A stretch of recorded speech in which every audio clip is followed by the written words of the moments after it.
Mamma mia, CP, te cuparie. È da mesi che va avanti, che mi tiene sveglio tutte le notti, che va avanti, indrio, e dopo si rabalta, si scapuzza e mi fa fare le notti in bianco e dopo il mattino, guarda, non la svegli neanche con le cannonate. Che uno pensa, guarda, andiamo! No, no, è viva, è viva.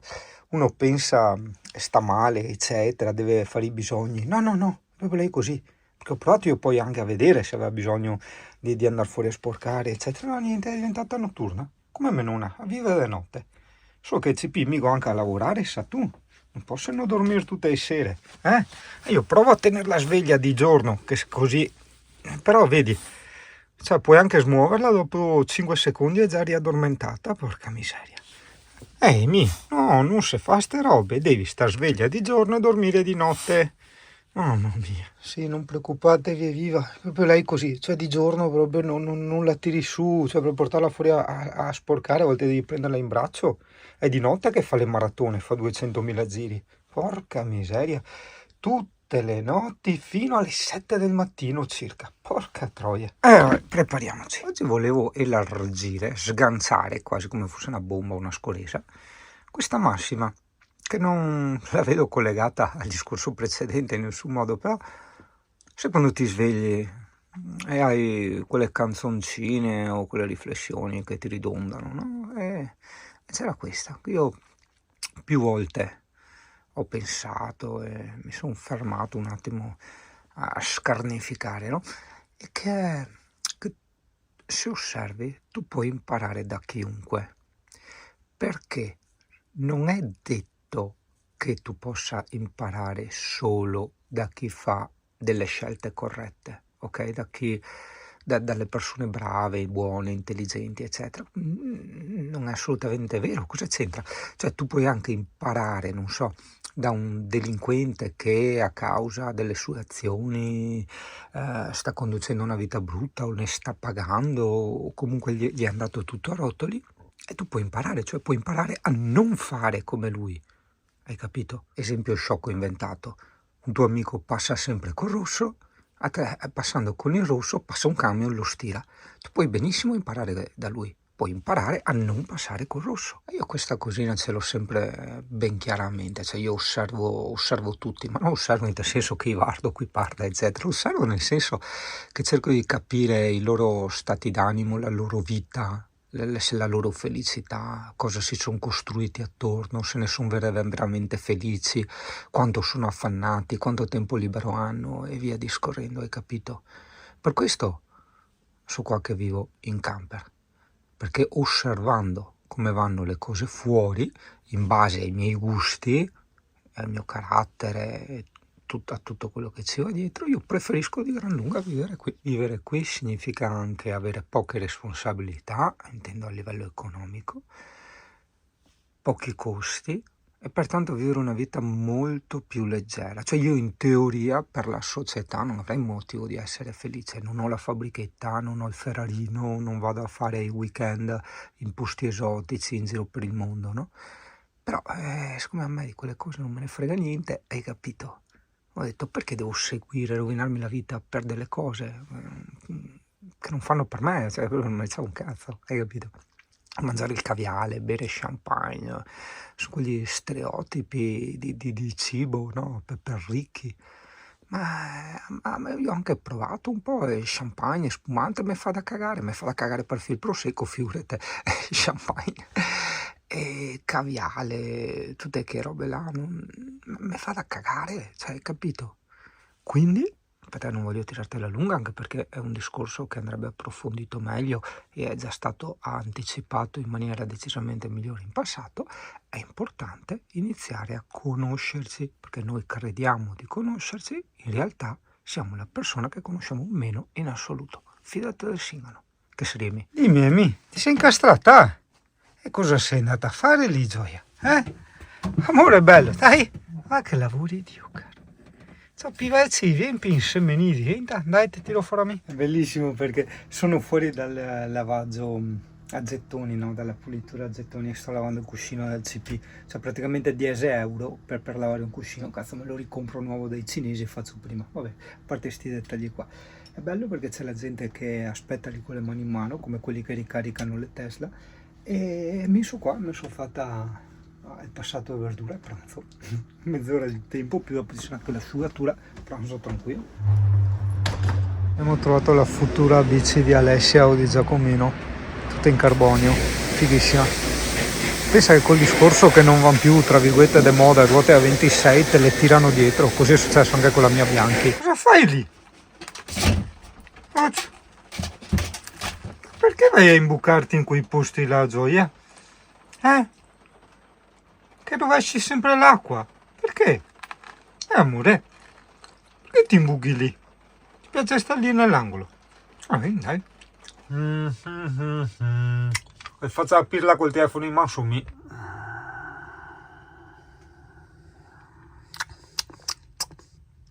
Prima mattina, Dio caro.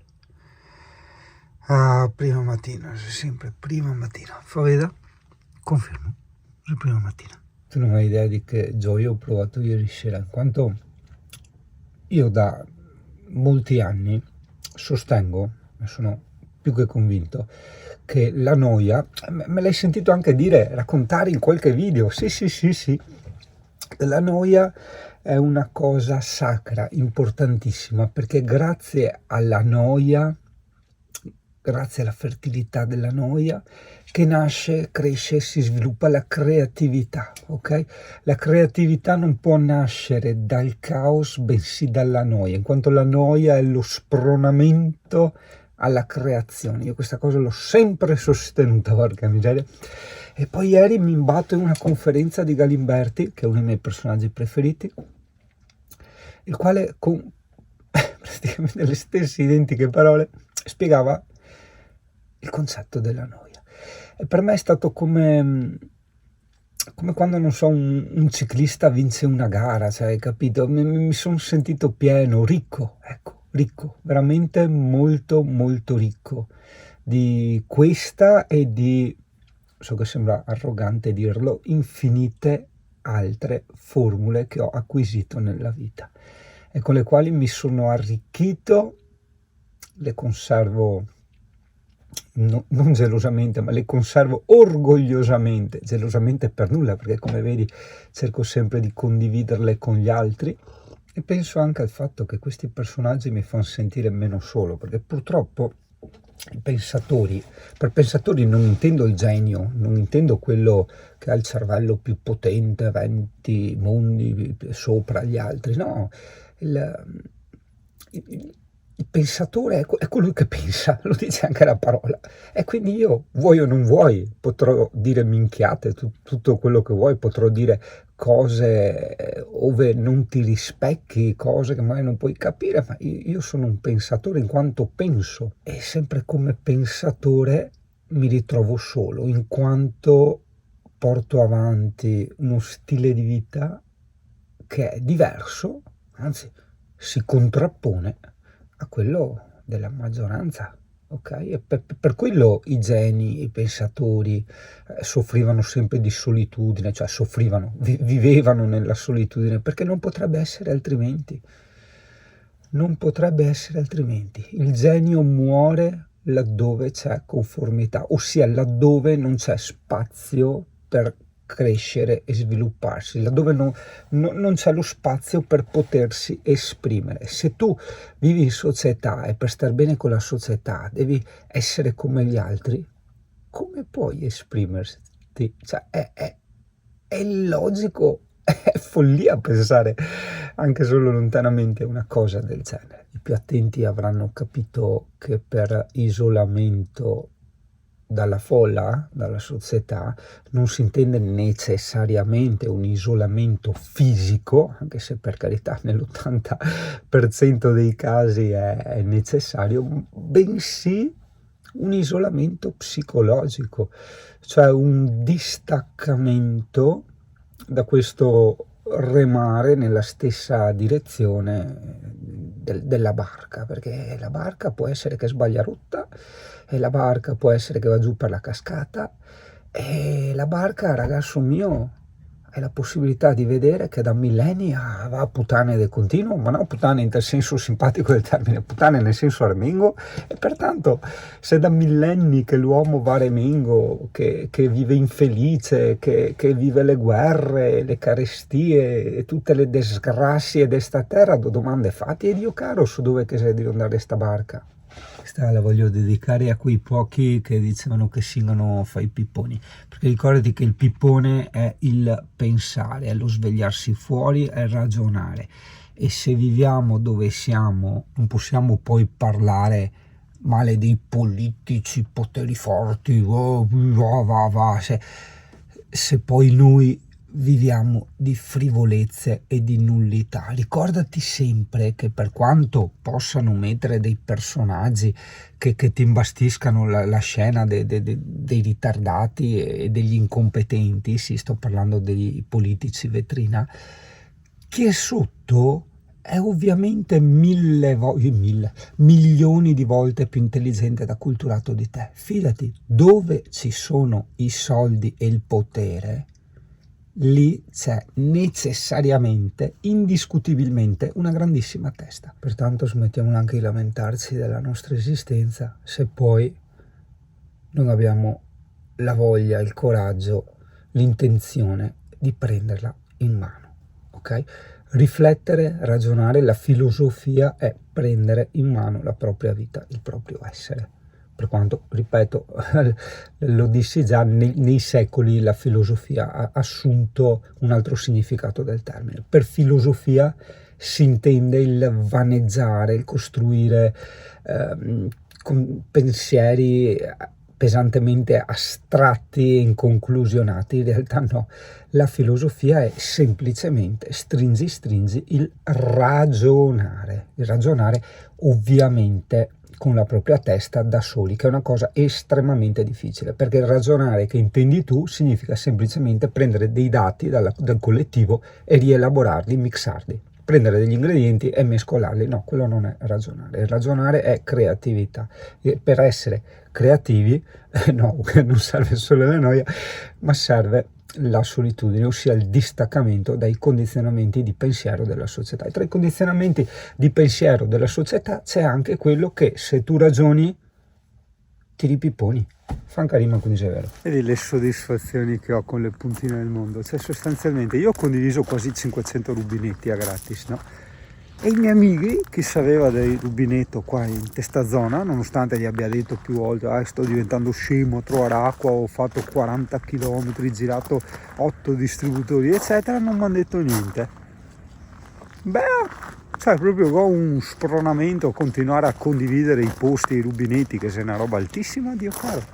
La vita mi ha insegnato più volte, non dico tante, però più volte, a essere meno altruista, perché non va bene essere in quest'epoca altruisti, e devo ricordarmene. Ragazzo, quanto che mi piace lavorare dentro sto camper, cioè è bellissimo, l'ufficio più bello del mondo, te lo consiglio, cioè se puoi anche tu, cioè no il mio è mio, ti te c'ho il tuo, ok? Ma veramente ti consiglio, se la possibilità, se il tuo tipo di lavoro combacia con l'ufficio, di crearti sto ufficio, se ne hai la possibilità pian piano. Cioè anche adesso con una tranquillità estrema, in mezzo al niente, fa freddo, che c'è vento, guarda, piove, umido, e dentro qua sto da Dio, è bellissimo, cazzo, è bellissimo. Ma il bello non è che sto bene qua, non è quella la cosa figa è che se mi stanco, c'è necessità, sposto l'ufficio da un'altra parte senza dover fare traslochi o cose strane, cioè giro le chiavi e via, tra virgolette, con sempre a cavalli oscuranti. Regali di Natale 2024, INPS più imposta forfettaria, non dico neanche Sky. Che bella giornata di sole, però per assurdo oggi non riesco a lavorare molto bene, perché mi arriva di continuo migliaia e migliaia di euro da pagare, vabbè, vabbè. Ma in generale, non sto parlando solo delle tasse, che adesso mi arriva un'altra saccagnala.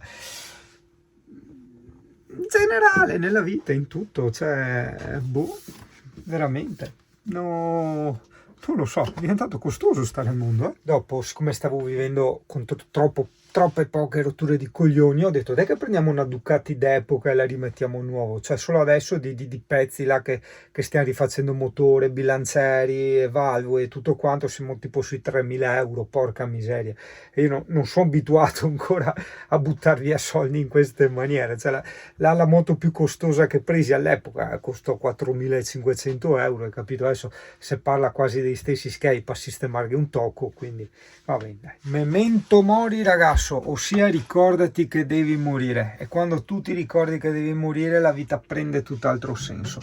Idem anche questa mia frustrazione di tutti i miei di euro che pago di tasse, di ammotto e boi, assicurazioni e io di tutto, e dice vabbè devo morire ma li spendo volentieri, cioè anzi addirittura adesso consapevole, prendiamo la moto, prendiamo le cose belle, consapevole del fatto che mi costa un botto ritirarla su come dico io, sistemarla, usarla, eccetera, eccetera.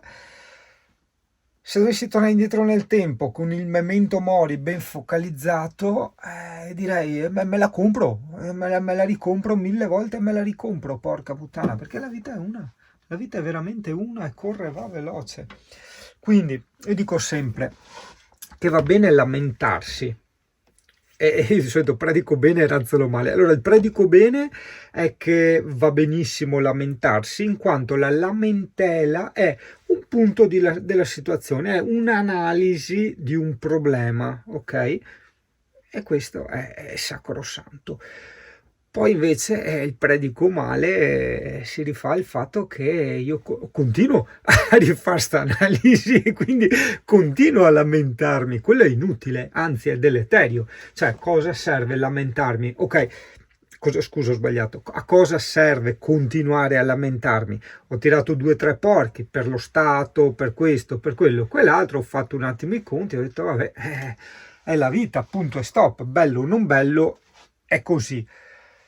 Non ha senso che continuo a rifare lo stesso identico discorso negativo. Piuttosto fermiamo tutto. Pensiamo a che pasta fare ancora, cosa go? Gnocchetti no. Qualcos'altro. I funghi l'ho fatta l'altro giorno. Misto scoglio con i formaggi o no, pasta asciutta, dai. Pasta asciutta, misto scoglio e ghesolto unfiate cozze. Guarda che cielo che c'era. Che cielo che mi son perso, che ho dovuto perdermi per pagare quelle migliaia di euro allo Stato e all'INPS, che sia stessa roba. Ho dovuto starmene chiuso perdendomi questo cielo, che è molto più contrastato in realtà. Nel video lo vedo molto più soft, molto meno contrastato. In realtà le nuvole sono ben più scure di come le vedi tu.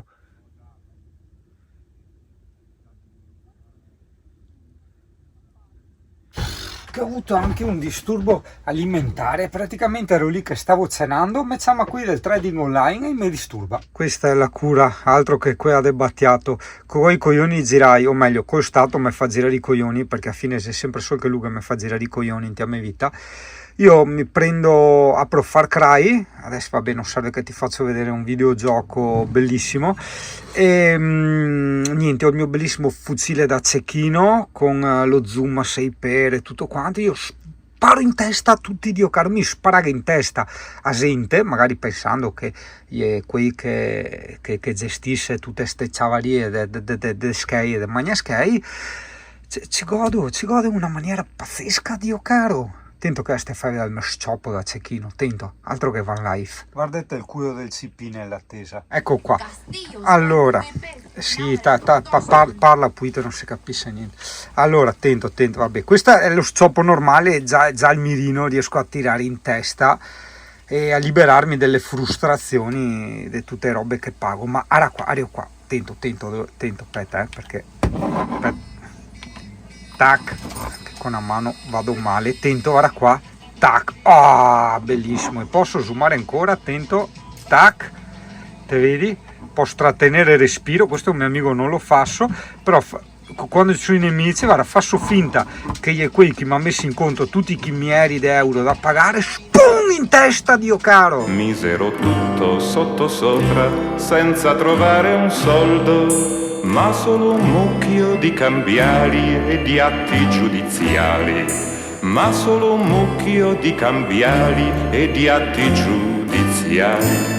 Allora, presi dallo sconforto e dal rimpianto del morto, si inginocchiarono sul pover'uomo chiedendogli perdono. Si inginocchiarono sul pover'uomo chiedendogli perdono. Quando i gendarmi sono entrati, piangenti li han trovati, fu qualche lacrima sul viso a dargli il paradiso. Fu qualche lacrima sul viso a dargli il paradiso. E quando furono impiccati, volarono fra i beati. Qualche beghino di questo fatto fu poco soddisfatto. Qualche beghino di questo fatto fu poco soddisfatto.